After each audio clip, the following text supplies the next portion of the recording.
d'être là et d'être nombreux aujourd'hui pour la remise des Grands Prix. C'est un grand moment, en fait, dans l'agenda annuel de la BCI. C'est un moment où on reconnaît ensemble la valeur des publications, la valeur des intranets, la valeur des sites web, la valeur de tout ce que nous réalisons ensemble et qui mérite incontestablement d'être mieux connu. Je suis Philippe Créteur, je travaille pour une association qui s'appelle Innovatech et je suis membre récent de la BCI. Puis on m'a proposé de devenir membre du jury et puis à l'unanimité on m'a proposé de devenir son président. Tout ce que nous avons vu inspirait de la confiance.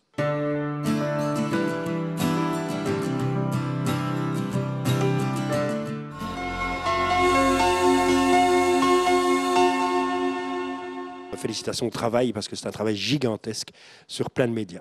C'est un projet qui est multicanal. On a eu de l'affichage, on a utilisé le journal interne, on a utilisé la cascade de communication dans laquelle les managers portaient les messages via des PowerPoint et on a au centre de tout ça un site internet sur le intranet quelque part puisqu'accessible aux collaborateurs dans lequel les gens pouvaient poster des témoignages qui expliquent « je suis 70 parce que je commence par s'ouvrir aux clients, je suis 70 parce que… » Et puis de là, le CEO réagit, le collègue réagit et une interactivité est née autour d'un sujet qui est central pour l'entreprise.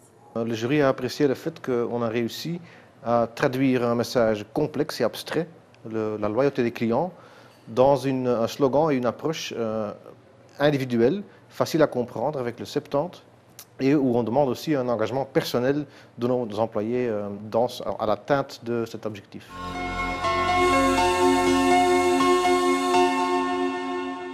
Ça nous a semblé à la fois magnifique et en même temps tellement juste de récompenser le travail de quelqu'un qui le fait en interne, qui le vit tous les jours, qu'on trouvait vraiment que vous méritiez le prix de la meilleure photo du magazine interne.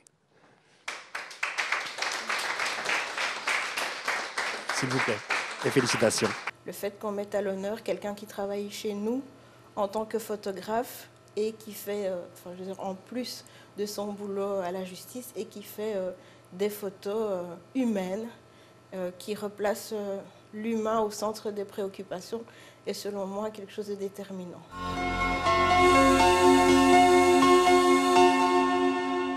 Je pense que ce sont dans ce genre de circonstances qu'on voit vraiment le meilleur qu'il y a en chacun des agents, parce que bon, toutes les difficultés de la vie quotidienne, toutes les petits ennuis qu'on peut avoir au quotidien, eh bien là, tout le monde les oublie et tout le monde marche dans la même direction en poussant avec un seul objectif, réparer le plus rapidement possible. Tout le personnel, quand on en a eu besoin à chaque moment, a toujours répondu présent, que ce soit par téléphone, lors des rappels, pour travailler plus longtemps. Donc un seul mot, merci.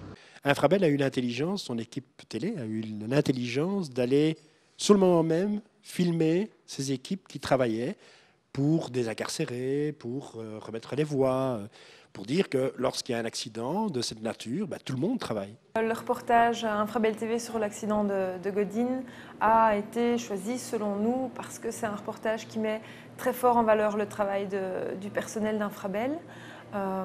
Sur le terrain, aussi l'équipe qui a géré la crise pendant cet accident.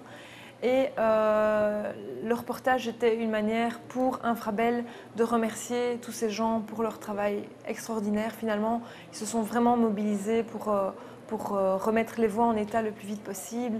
On sent aussi dans ce reportage très fort cet esprit cheminot, cette fierté d'être cheminot.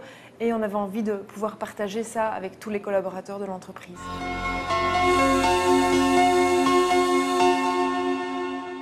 Le journal interne, donc pas le magazine, mais le journal interne, c'est Connect, où franchement on a trouvé du contenu. Michel Vizard, encore une fois, était un des plus fervents supporters de Connect, peut-être aussi par sa formation économique. Donc, le magazine de la BNB a été plébiscité.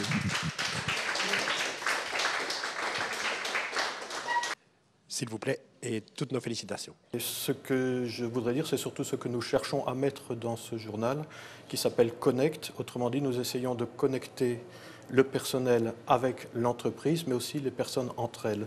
Et je pense que l'aspect contenu a certainement joué une grande part dans ce choix.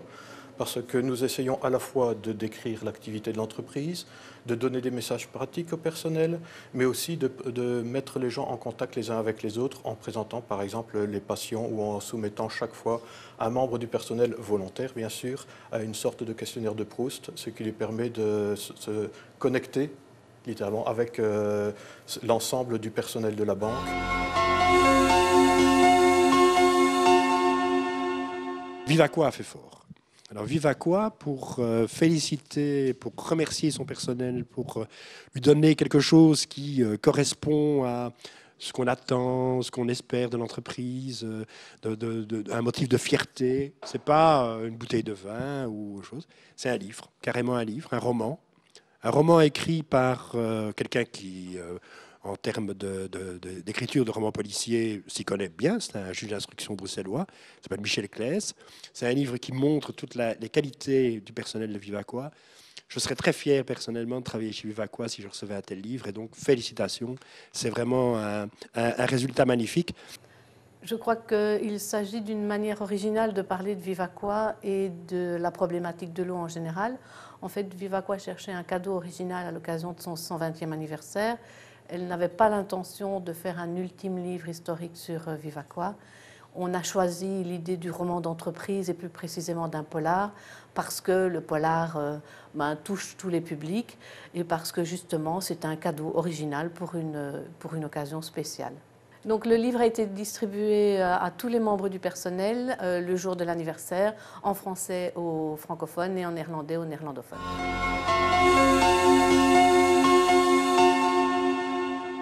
Le magazine interne, ils étaient vraiment tous de très très bonne qualité. Et c'était en les lisant, en les relisant, que Michel Visart a dit « Mais pourquoi vous ne les diffusez pas plus auprès de la presse ?» Il y a tellement de sujets dedans. On parlait notamment de la justice, on parlait notamment de la police, on parlait de la FEDRA, tout ça. C'est la FEDRA finalement qui l'a emporté. C'est le magazine FEDRA qui l'a emporté. Avec Anne Kugelberg. Et je vais maintenant essayer de retrouver le diplôme. Tu peux choisir. Alors, voilà. C'est vraiment un exemple d'information utile, journalistiquement parlant. C'est du fond. Mais ce qui a séduit le jury, c'est finalement la richesse du contenu de FEDRA, qui donc, au-delà, bien sûr, des fonctionnaires fédéraux qui, eux, reconnaissent les projets sur lesquels ils travaillent, ces projets ont un impact vraiment sur le citoyen tous les jours. Donc cela concerne des problématiques comme la santé publique, la sécurité sociale, la justice, les finances. Et cette richesse de contenu est finalement peu exploitée à l'extérieur. Donc j'étais heureuse de voir que le membre du jury qui s'occupe plutôt de la presse externe voyait dans FEDRA une source d'information vraiment utile pour lui également à l'extérieur, ce qui pourrait nous permettre de donner une meilleure reconnaissance aux projets fédéraux.